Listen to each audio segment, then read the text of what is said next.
I'm going to tell you 3 key things you should always look for before you buy that next webcam. Tech it before you wreck it. What's up, geeks? I'm Kirk, and I'm here in the home office again because we're going to do a side-by-side webcam test. I'm checking out this camera.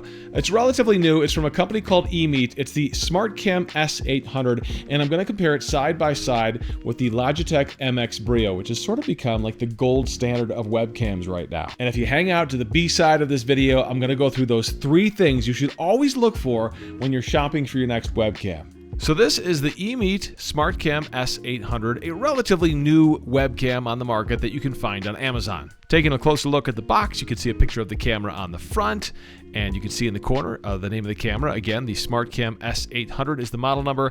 On the side, it touts flexible system compatibility. It should work with any Mac or PC. And then the EMEET Link software, which we'll check out in just a bit. On the back, you've got some of the features. It's 4K. It also supports 1080p, 60 frames a second, HDR, autofocus, and 2 microphones. On the side, you can see what's inside the box, the camera, the cable, and some booklets. So let's get a knife and open this up. Pulling out some of the package filler, and there is the S800 camera right there on the inside. We'll set that off to the side here and see what else is in the box. Looks like your standard USB cable. We've got some documentation, and that's it inside the box. The rest of this is just filler, and the box is empty. You've got a 4K product quick guide, which basically gives you a quick synopsis of how to get started with this camera. The instruction manual is very basic stuff here and something you'll probably never need. But let's take a closer look at the USB cable. It is a standard USB to USB-C cable. Of course, the USB-C is the portion that plugs into the camera, but notice how the standard USB side is blue, if I can get this thing to focus. That's because this is a high-speed cable, which is very important if you want to use a web camera in 4K. It's camera time. Here is the EMEET S800, and I gotta say, it's pretty decent sized. It's got some pretty decent weight to it as well. This is the mounting bracket on the bottom that will go on the top of your monitor. Okay, so the way this bracket works on the bottom is you open it up, and then it sort of just hinges and sits on your monitor. It does have a hinge so you can fold it down, and it does have a 1/4-inch thread in the bottom, so you can technically put this on a tripod as well. It's got some swivel there, and again, this is a pretty decent weight. It's got some good size to it, which is always a good sign for a webcam. And check this out, the privacy shutter is very cool. You twist the whole thing and it closes and opens that privacy shutter, which is a nice touch and always a nice thing to have built into the camera. On the back, you'll see this is where you plug in the USB-C cable, but you also notice these fins. Kind of interesting to see these, almost like heatsink fins to keep the camera cool, which is a nice touch. These cameras do tend to get hot, especially when they're cranking out 4K video. All right, so I've got that unboxed and I've got this thing plugged into my computer now. I installed the EMEET software, which is pretty basic webcam software. You can adjust some of the basic settings. There's nothing mind-blowing here, but you might want to put that on your computer if this is the camera that you're going to use. And now we want to see what that image actually looks like. So let me switch over to that. And this is the image coming from the EMEET S800.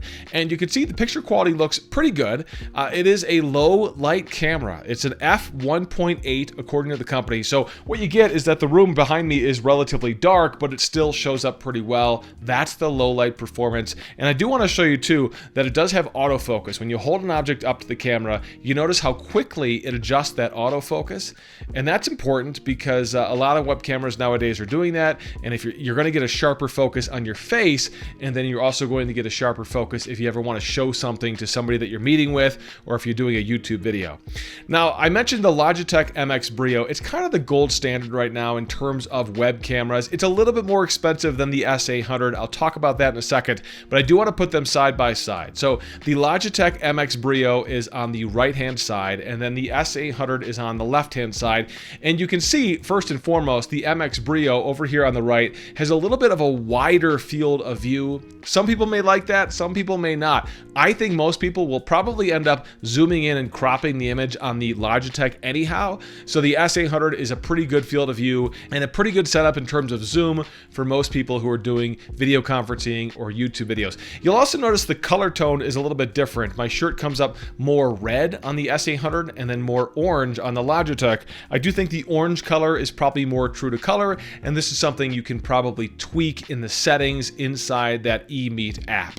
Let me jump back to the autofocus situation. If I hold this device up, you'll see that both cameras are autofocusing, although I would argue that the EMEET is almost a faster autofocus and maybe even a better autofocus than the Logitech, which is actually pretty impressive. And now let's talk about sound.